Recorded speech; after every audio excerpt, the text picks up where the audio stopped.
Hello and welcome to NewsClick. I'm Paranjoy Guha Thakurtha, and with me is Dr. Shashi Tharoor. Dr. Tharoor is a three-time Lok Sabha Member of Parliament from Thiruvananthapuram. He's chairman of the Parliamentary Standing Committee for Information Technology. He spent nearly 3 decades in the United Nations as Under Secretary General to Kofi Annan when he was the Secretary General. He ran for the post of Secretary General in 2006. He didn't make it. He turned to politics. Thank you, Shashi, for giving me your time. Thank you, Thar. Good to be with you. Okay. Now, the rest of the world knows what you used to call me when we were in college, but be that as it may. Oh, Achha, so now I'm going to call you Paranjoy. Of course you must. Okay. But be that as it may, I understand that as the head of the Parliamentary Standing Committee on Information Technology, you are bound by certain, you can't, there's some issues that are before the committee, which you don't want to talk discuss about publicly until the committee has submitted its report. That's the usual. But the whole series of issues. One is, of course, Facebook or the misuse of Facebook. Then we have issues like how various trolls, various applications, apps are being misused to target people. We also have the Pegasus spyware. And I'm one of the victims. Is the committee going to deal with all these issues? Well, on the Facebook issue, we have ongoing testimony. Facebook has appeared before us half a dozen times already, and it will continue. The number of members have had strong questions of Facebook. Again, committee rules being what they are, I can't really go into the details of testimony until the committee report is written, which I think will happen in the course of this year. I don't think obviously the issues are perennial, but we have to submit a report after so many hearings on the matter. I would simply say that there is genuine concern on the part of members about the nature and role of some of these large, mega social media sites, which began providing useful public service, but have now created enormous complications in the lives of users and, one could argue, in the public life of the societies in which they operate. Beyond that, Paranjoy, I won't be able to enter. I asked you whether you're going to look into issues. Yeah, we are looking into all of the issues you mentioned. So that's on that one. On Pegasus. The question of the offensive sites like the so-called Bully Buy and Sully deals and all this nonsense, I have written as chairman to the ministry, and the ministry has replied a very factual reply saying that they have taken very prompt action to bring these sites down, and that clearly they are infringement of national laws. So I don't know whether the committee will feel it necessary to go into a discussion on the matter because, our job is to hold the government accountable. Here the government and all members will be on the same page, which is that this was a disgraceful thing that was done. It was a criminal thing that was done, and the government and the local authorities have taken prompt action. On Pegasus, the committee did discuss it on 3 occasions, and it has been inconclusive in that the very first occasion was way back in 2019 when there was the famous WhatsApp breach, when the Pegasus people exploited a loophole on WhatsApp to infiltrate their software into a number of phones of activists who wrote to the committee asking to be heard, and on that basis I invited them. We had a huge row in the committee at that time, which is, I'm not revealing anything because it's already all over the media. The committee refused. Shashi, everybody knows that within your committee, that's right, there have been deep divisions, there have been deep differences of opinion, which is why there's a considerable amount of skepticism whether you're going to get a report which will have any degree of consensus or unanimity. No, that's precisely the problem. You're quite right to point that out. In the case of the Pegasus issue, there was actually a 2.5-hour debate within the committee as to whether to hear the witnesses who were waiting outside the room. And it finally came to an unprecedented vote in which I was able to prevail by using my casting vote as chairman. And as a result, the committee did hear the witnesses. And so on record, we have some testimony from victims as well as from the ministry officials who testified, but who are unable to confirm or deny whether Pegasus had been used.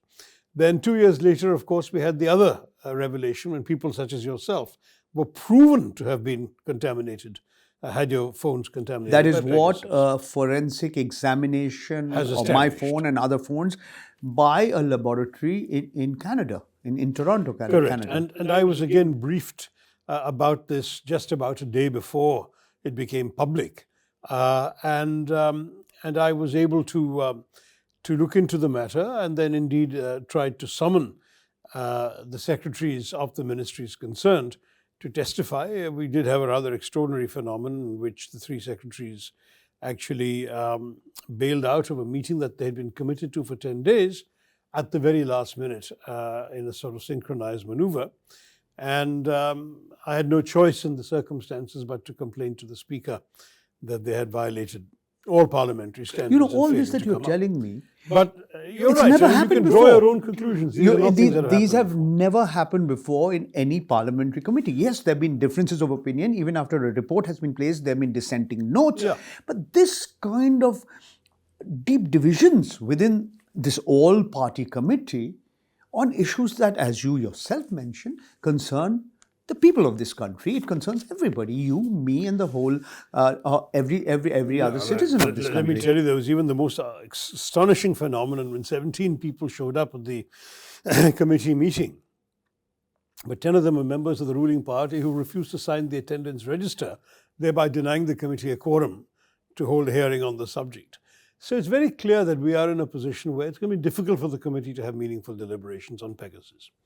Nonetheless, when the Ministry of Information Technology testified on unrelated matter, on matters to do with the ministry's work with us, a question was asked about Pegasus by me, and the answer that was given was that they had no answer to give. And I think it's very clear that the committee as a forum is not going to be able to take this matter much further.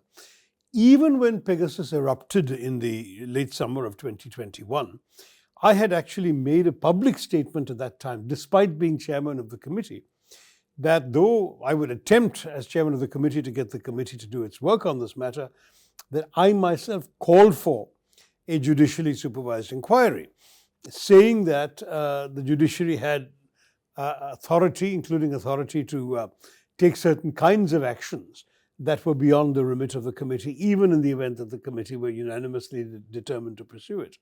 But since the committee was divided about whether we should even discuss the matter, it was best that the judiciary take action. I'm very pleased that the Supreme Court is seized of the matter, but we certainly are looking forward to seeing what comes out of their inquiries. Okay, time alone will tell. Thank you for giving me all the information that you did.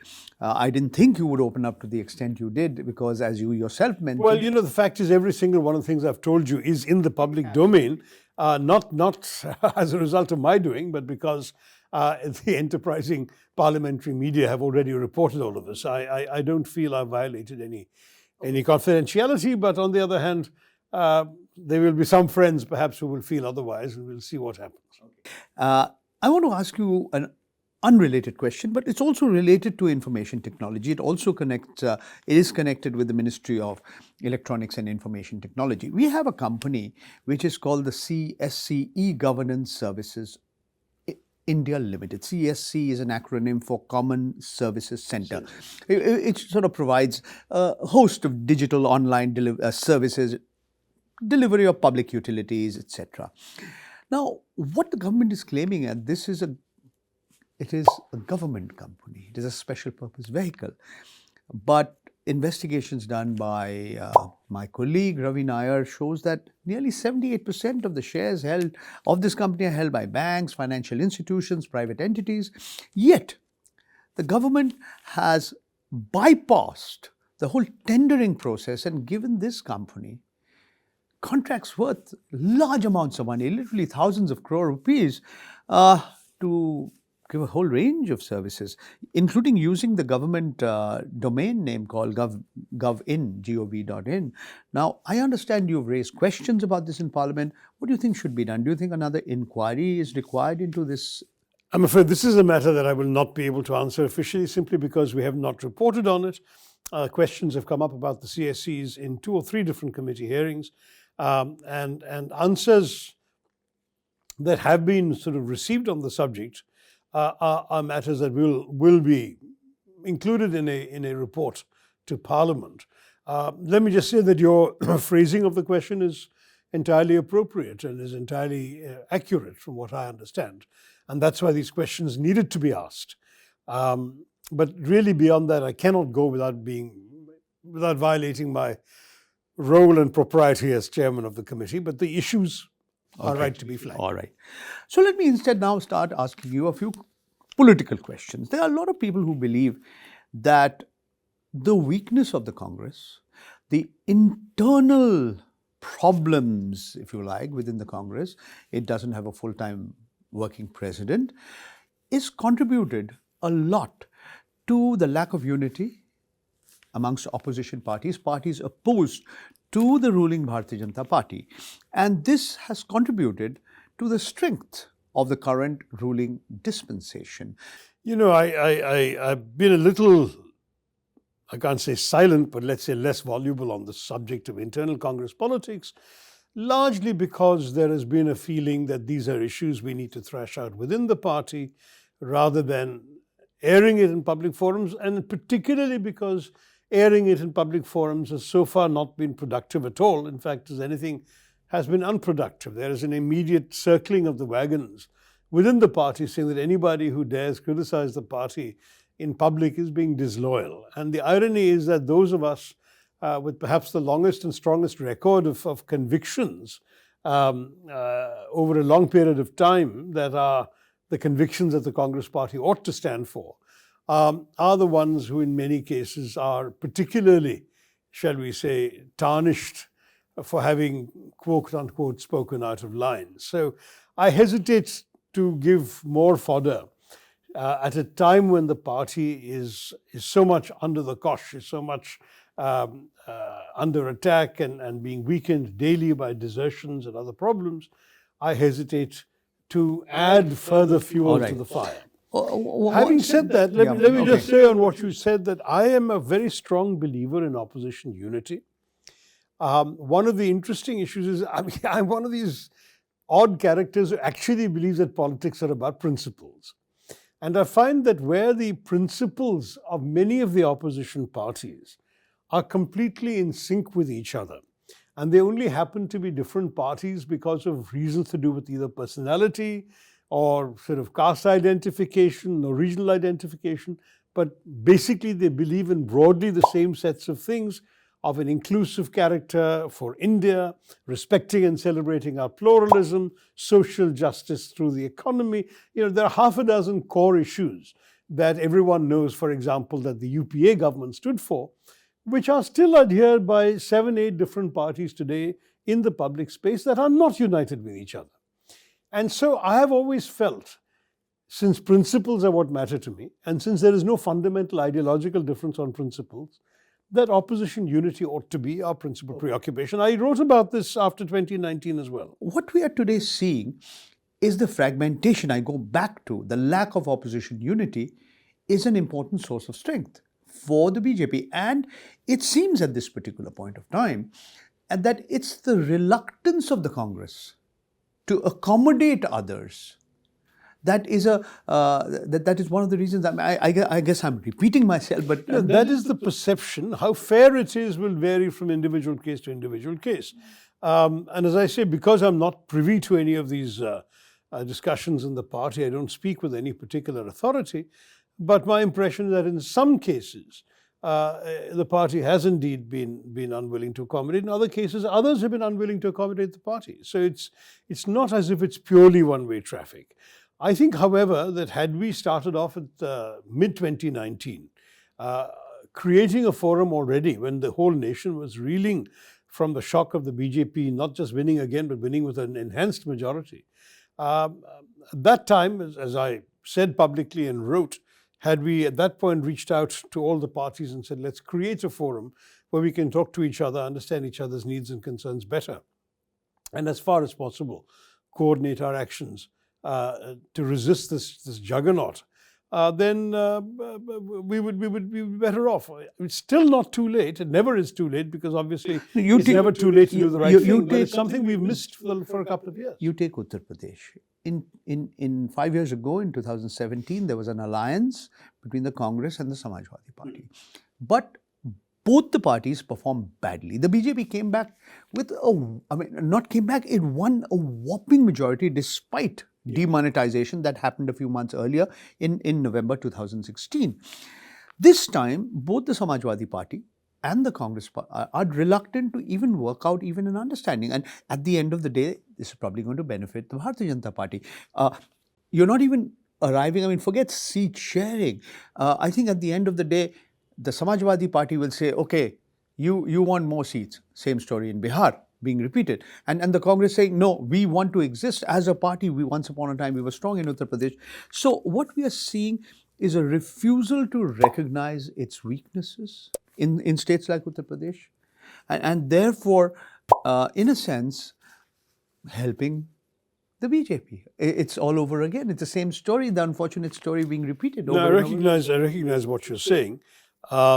It's one of these situations where I think each side has proven reluctant to work with the other in this particular context.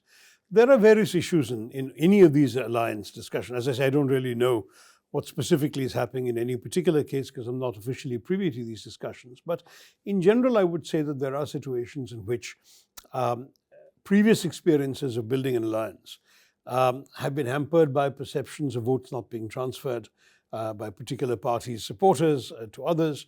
I'm afraid, particularly in some of the North Indian states, caste factors come in very strongly. What looks on paper like an attractive combination of a party, let's say, that attracts upper caste and Dalit votes, merging with a party or not allying with a party that attracts OBC votes, for example. That seems to be perfectly logical. They should complement each other. But when the voters go to the actual booths, do they vote for the OBC candidate whom their party is officially endorsing from another party? Or do they vote for the upper caste candidate or the Dalit candidate of a third party who is not part of the alliance? These are questions where I think each individual party makes its own calculations in deciding whether this is going to be worth it for them. One last question on politics. It's a very general question. We see the current state of the economy. Of? The Indian economy, Yeah. which is in a mess. to put it very mildly, even the government's own data, and we can question the government's data, but even the government's data shows that things are far from good. We are yet to even reach the pre-COVID kind of a situation. Unemployment, according to the Center for Monitoring Indian Economy, is at a peak. It's the worst unemployment ever recorded. Inflation, you name it. Yet, the ruling party seems to be able to get away, and these issues are literally brushed under the carpet. Instead, we have Mandir Masjid, we have religious. We understand that the Rashtriya Swayam Sevak Sangh, the RSS, the ideological parent of the Bharatiya Janata Party, wants a Hindu Rashtra. But how is it that this government has been able to, in a sense, almost divert the attention of large sections of Indians away from the issues that are supposed to matter: unemployment, the state of the economy, inflation, and so on and so forth. The miserable healthcare system in this country, which got revealed, especially after COVID. Yes. I've asked myself this question many times. Already in 2019, I had the feeling that a young man in UP who would have voted for Mr. Modi in 2014 because he thought he was going to get a job. Mr. Modi was painting all these fantasies of jobs coming out in large numbers. Why would he vote for Mr. Modi again when he didn't have a job? It seemed to me a very rational question to ask. Well, apparently he voted because of Pulwama and Balakot and Chappan Inch Ki Chhati and keeping India safe from Pakistan. 2 years later, it seems that now the message is, Hindu identity and Ayodhya and showing the Muslims their place and this sort of thing. It's a very disappointingly negative politics. Those of us who think that voting is about, acting in your own self-interest, asking yourself very rationally, has this government improved my life in the last few years? And if it hasn't, who should I give a chance to? That kind of voting behavior, which is commonplace in most democracies, somehow in our system under this particular BJP government gets elided or gets bypassed by issues of national security, national pride, caste identity, religious identity, and hatred of others, which is a very dangerous way for a democracy to go. how these institutions in more ways than one are being really weakened, compromised. These are statutory organizations, these are constitutional bodies, and I don't know how soon, if at all, the damage will be undone, and we still have to wait for more than 2 years for the next general elections. But if what you says was true for 2019, for all you know, it might be true for 2024 as well. Are you? We can't predict the future. I am not prepared to be a pessimist. I think we really will have to. The country deserves a chance to undo the mistakes of the last 7-8 years. And 24 is that next chance. Now, if we can't get our act together, it doesn't mean that the ideals and principles and values we stand for aren't worth fighting for. I think they are. Okay, I have two questions, and they are, in a sense, maybe nothing to do with politics, nothing to do with information technology. One is a personal question. After the death of Sunanda Pushkar in January 2014, more than 7 years later, in August 2021, the Delhi court, the special judge Gitanjali Goyal, acquitted you of all charges that had been leveled by the Delhi police, including abetment to suicide. And you thanked her and you felt relieved. But are your travails over, or do you think the Delhi police might appeal? Well, and I'm continue? I'm hearing that they may even have appealed, but I've not received a notice or anything.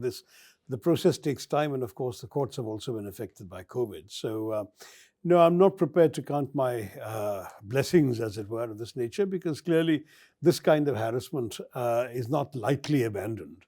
The truth is that though the 3-month period available to the police to appeal has lapsed, that expired by November, mid-November, the courts have a habit of condoning delays by the police. So an appeal filed in January or whatever could still come on stream because the courts have been indulgent of the police in the past as well. So we'll wait and see. I have not got the full picture yet. As far as I'm concerned, I'm trying to do my work, serve the people who elected me, and we will see at the end of the day whether this process needs to go on. But I think at this stage, my faith in our judicial system has really been upheld by the incredibly detailed and professional judgment that was given. All right, my last question to you, and this is the easiest question of all the questions I've asked you. You haven't asked a single easy question so far. So this is a goody question. Okay.